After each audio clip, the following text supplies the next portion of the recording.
Has a buried city within the Grand Canyon been covered up? The Hopi Indians have a traditional story told to them by their ancestors.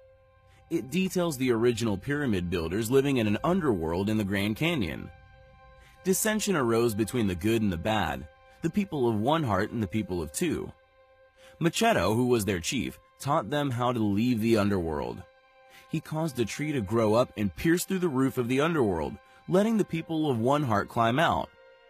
They settled by Passisvi, Red River, which is in Colorado, subsequently growing grain and corn. They then sent out a message to the Temple of the Sun, asking the blessing of peace, goodwill, and rain for people of one heart. But their messenger never returned.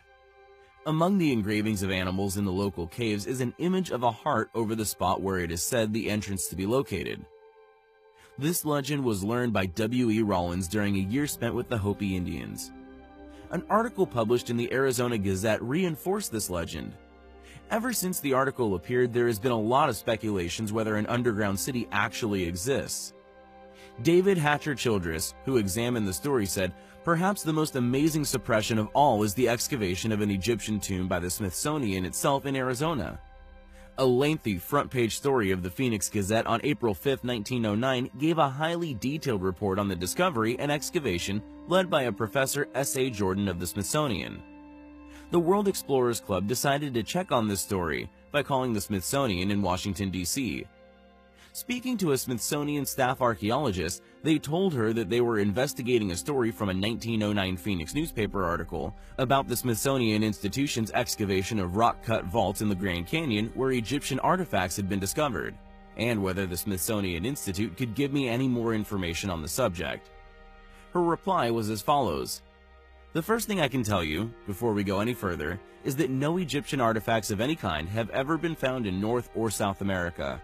Therefore, I can tell you that the Smithsonian Institute has never been involved in such excavations."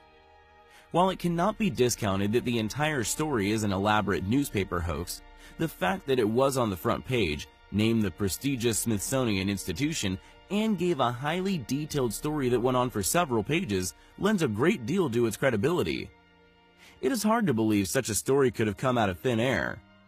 Is the idea that ancient Egyptians came to the Arizona area in the ancient past so objectionable and preposterous that it must be covered up?